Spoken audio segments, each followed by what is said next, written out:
Hello everyone, welcome back to my another blog. আর আজকের এই ব্লগ আমি বের হয়ে গেছি তুফান বইয়ে দেওয়ার জন্য। Just kidding. যাই হোক, তুফান বইয়ে না দিলেও চলে যাচ্ছি তুফান দেখার জন্য, আর সেই কারণে বের হওয়া। তো আমাদের শো হচ্ছে 7:40 আর এখন 2:45 মতো বাজে। একটু আগেই বের হয়েছি। এখান থেকে সোজা চলে যাব কারহাটে, আর এটা হচ্ছে সংসদ ভবনের অপোজিটে রাজধানী স্কুলে। তোমরা হয়তো অনেকেই জেনে থাকতে পারো যে এখানে পুরানো গাড়ি কেনা বেচা হয়ে থাকে, তো সেগুলোই আমরা দেখতে আসছি। কিনতে না পারি, দেখতে তো ক্ষতি নেই, তাই না? কারহাটটি বেশ বড় ছিল আর অনেক ধরনের গাড়ির কালেকশনসও ছিল। আমি অনেকদিন থেকেই এখানে যেতে চাচ্ছিলাম, আর সেদিন যেহেতু বেশ খানিকটা সময় হাতে নিয়ে বের হয়েছিলাম, সেই জন্যই চলে যাওয়া। ক্রেতা বিক্রেতা দরদাম করার এত সুযোগ, সত্যি কার দিয়েও যে এত সুন্দর হাট হয় এটা আমার জানাই ছিল না। তারপর 1 ঘন্টার মতো ওখানে ঘোরাঘুরির পরে সেখান থেকে চলে যায় মাল্টিপ্লানে। সেখানে একটি মাইক্রোফোন কিনে চলে আসি টিএসসিতে। তো মাইক্রোফোন কেনার সময় কোনো ফুটেজ আমার নেওয়া হয়নি, আর সেই কারণে আমি এখানে দেখাতে পারছি না। আমরা যেদিন বের হয়েছি সেদিন কোটা আন্দোলন নিয়ে বেশ সরগরম ছিল টিএসসি, যদিও আমাদের এটা জানা ছিল না। তখন আমরা মিছিলের মাঝখান দিয়ে এক পাশ দিয়ে বের হয়ে টিএসসিতে চলে যাই।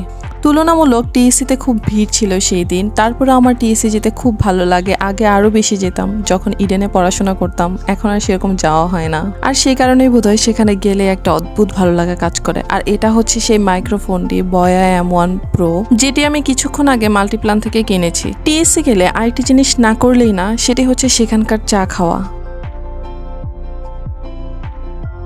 সব মিলিয়ে অনেকটা সময় বাইরে কাটালাম, আর এখন সিনেমা দেখতে যেতে হবে।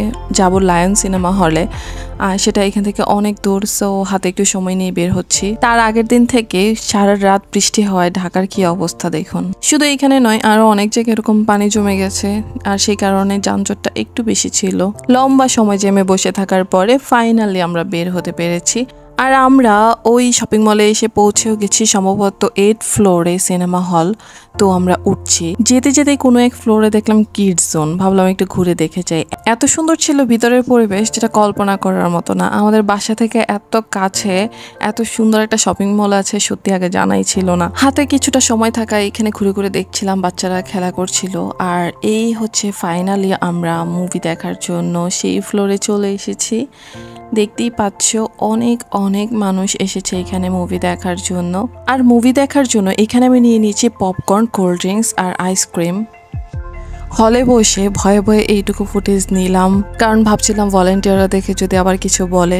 অনেস্টলি বলছি, সাকিব খানের মুভি কোনোদিন হলে বসে দেখবো সেটা চিন্তাও করিনি। তবে মুভিটা আমার কাছে খুব ভালো লেগেছে। জানি না কার কাছে কেমন লাগবে বা লেগেছে, এবং কে এটা নিয়ে কি বলবে সেটাও আমি জানি না। আর হলের পরিবেশটাও অনেক ভালো ছিল, সেই কারণে দেখেও খুব কমফোর্ট ফিল করছিলাম। সব মিলিয়ে সারাটা দিন অনেক ভালো কেটেছে। আর তারপর চলে আসি বাসার এদিকে। এটি হচ্ছে মাওয়ার রাস্তা ধরে আমরা আসছি।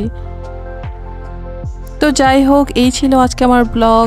আর তোমাদের কাছে কেমন লেগেছে অবশ্যই কমেন্ট করে জানিও। আর কথা হচ্ছে পরবর্তী ব্লগে। সেই পর্যন্ত সবাই ভালো থাকো। আল্লাহ হাফেজ।